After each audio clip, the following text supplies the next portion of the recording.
اور عزیز بچوں، میری طرف سے آپ کو بہت بہت سلام ہے۔ میں شکریہ ادا کرتا ہوں JK نیب کی اس بینچن کی قیادت کا، اور بالخصوص محترم جناب صابر ملک صاحب کا، کہ جنہوں نے اس پروگرام کو ارینج کیا۔ دوستو، ریاست جموں کشمیر پر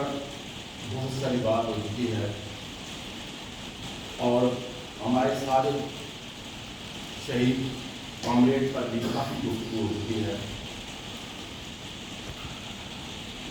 میں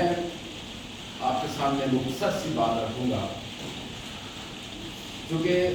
بنیادی طور پر اگر کسی ٹاپک کو سٹارٹ کر لیا جائے تو اس کو جب تک منطقی انجام تک نہ پہنچایا جائے تو وہ تشنگی باقی رہ جاتی ہے۔ لیکن اس کے باوجود بھی اس مختصر سے وقت میں آپ کے سامنے چند معلومات رکھنے کی کوشش کروں گا، اور ٹائم شارٹ کروں گا انشاءاللہ۔ پھر کبھی موقع ملا تو اس چیز کو مکمل کر دوں گا۔ دوستو، اللہ تعالیٰ نے انسان کو عقل دے کر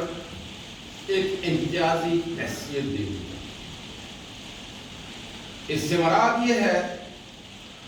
کہ عقل انسان کے اندر انبلٹ ہوتا ہے۔ جس طرح آپ کوئی ٹیلی فون لیتے ہیں، اس کے اندر ایک میموری انبلٹ ہوتی ہے، کوئی دنیا کی اور چیز ہے اس میں ایک چیزیں انبلٹ ہوتی ہیں، تو اللہ تعالیٰ نے انسان کے اندر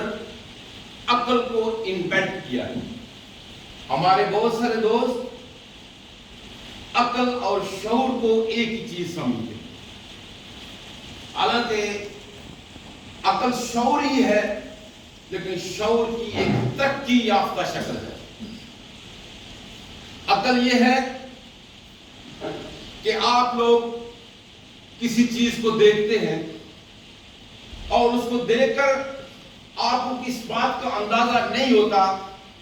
کہ اس کا مقصد کیا ہے، اس کا استعمال کیا ہے، لیکن شعور یہ ہے کہ آپ اس کو پریکٹس میں لا کر، اس کو آزما کر، اس کو دیکھ کر آپ اس کی ایک تو اس کے اندر جو بنیادی اجزاء ہیں اس کو سمجھیں، اور اس کے بعد اس کے ایکشنز اور ری ایکشنز کا سمجھیں۔ اسے شعور کہتے ہیں۔ شعور کو بنیادی طور پر اجاگر کرنا پڑتا ہے۔ میں اس کی ایک اور مثال آپ کے سامنے رکھوں تاکہ عقل اور شعور کو سمجھنے میں آسانی ہو۔ دنیا کے قدیم زمانے کے انسان، ان کے اندر عقل ہماری ہی طرح کا تھا، ان کی شکلیں اور ان کی جسامت، ان کی ساری چیزیں، ان کے اعضاء سارے ہماری طرح کے تھے، لیکن آپ دیکھتے ہیں کہ وہ غاروں میں رہتے تھے، کچا گوشت کھاتے تھے، گرمی سردی کا ان کو کوئی اندازہ نہیں تھا، لیکن قدرتی طور پہ جب آہستہ آہستہ شعور ڈیولپ ہوا تو انسانوں نے مکانات بنائے، انسانوں نے اپنے آپ کو ڈھانپنے کا جو ہے وہ ایک طریقہ کار شروع کیا۔ تو اس سے آپ کو عقل و شعور کا پتہ چل گیا ہوگا۔ تو دنیا میں جب شعور اجاگر ہونا شروع ہوا تو دنیا دو حصوں میں بٹ گئی۔ دنیا دو حصوں میں اس طرح بٹی کہ ایک لوگوں نے انسان کی جسمانی بیماریوں پر تحقیقات شروع کر دی، اور دوسرے لوگوں نے سماج کے اندر سیاسی بیماریوں کے اوپر تحقیقات شروع کی۔ جسمانی بیماریوں پر تحقیقات کرنے والوں نے بجلی بنا دی، جسمانی بیماریوں پر تحقیقات کرنے والوں نے ٹیلی فون بنا دیا، جسمانی بیماریوں پر تحقیقات کرنے والے لوگوں نے مختلف قسم کی ایجادات کی، اتنی بڑی بڑی مشینری بنائی کہ پورے انسان کے لیے اس کی مختلف بیماریوں کا تجزیہ کر کے اس کے لیے ایک ایسا علاج کیا کہ انسان کی زندگیوں کے اندر ایک سنہری باب کا آغاز ہو گیا۔ اور دوسری طرف سیاسی طور پر لوگوں کے لیے سیاسی بیماریوں کا علاج کرنے کے لیے سیاستدان پیدا ہوئے، اور جن سیاستدانوں نے دنیا کے سماج کے اندر لوگوں کے لیے سماجی، سیاسی، بنیادی، معاشرتی حقوق کے لیے جدوجہد کی۔ اب یہ لوگ جو ہے وہ دو حصوں میں بٹ گئے۔ ایک وہ جو ایسا طبقہ بنا جس طبقے نے انسان کے اندر لوٹ کسوٹ شروع کی، انسان کے اندر استحصال شروع کیا، انسان کے اندر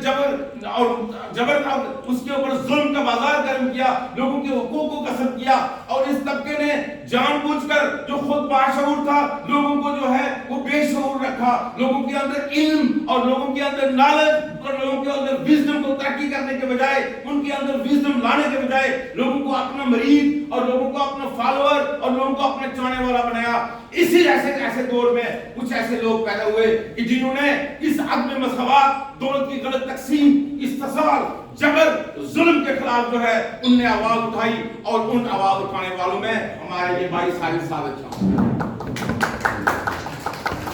آپ نے دیکھا کہ میں نے کس طرح آپ کو یہ بتایا کہ جب یہ سیاستدان دو حصوں میں تقسیم ہوئے تو ایک سیاستدان نے جبر کا بازار گرم کیا، اور ایک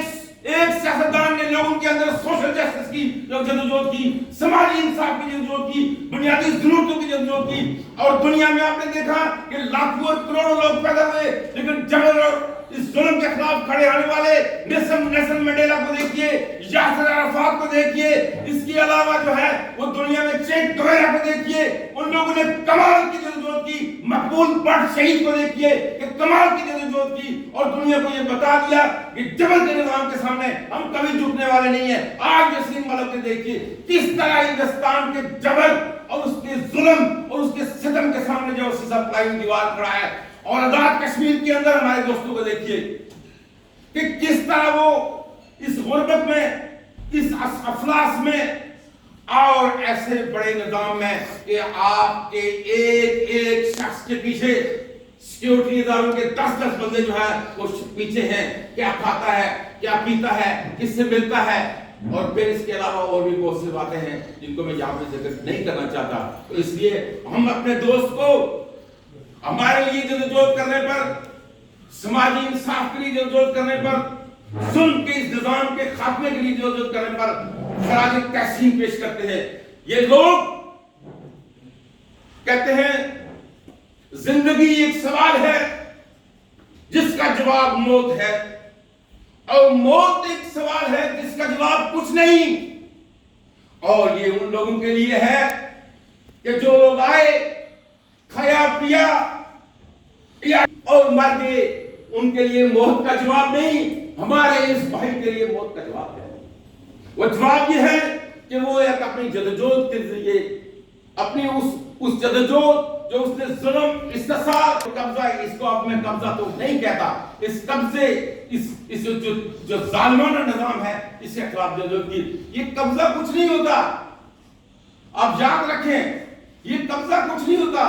یہ بنیادی طور پر جو ہے وہ ایک جبر کا نظام ہوتا ہے۔ ہمیں قبضے کو ختم کرنے کے لیے ایک جبر کے نظام کو خاتمے کی تحریک کے ساتھ جوڑنا پڑے گا۔ کل آپ کے سامنے ہندوستان آزاد ہوا، پاکستان آزاد ہوا، کیا ہے؟ جبر کا نظام ہے، ظلم کا نظام ہے، کوئی آزادی نہیں۔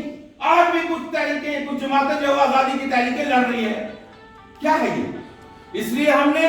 اس ظلم کے نظام کو ختم کرنے کے لیے اپنی جدوجہد کو اس ظلم کے نظام کے خاتمے کے ساتھ جو اپنی تحریک آزادی ریاست جموں کشمیر کے ساتھ جوڑنا ہے۔ ورنہ اگر آپ کو آزاد کر دیا جائے تو وہی فاروق حیدر، وہی سلطان محمود اور وہی پتہ نہیں کیا وہی جابر آپ کے پاس بیٹھ دیں گے۔ تو اس لیے میں خراج تحسین پیش کرتا ہوں اپنے بھائی کو، اور یہ ساری زندگی جو ہے وہ ہم کیا ہوئی کہ جدوجہد کو بھی اور ساتھ لے کے چلیں گے، اور ہمارے جو ساتھی جدوجہد کے ساتھ جڑے ہوئے ہیں میں ان سب کو بھی خراج تحسین پیش کرتا ہوں۔ مجھے نہیں پتا کہ میں نے ٹائم زیادہ لیا، لیکن میں معذرت چاہتا ہوں اگر زیادہ ہو گیا تو میں اسی کو ختم کرتا ہوں۔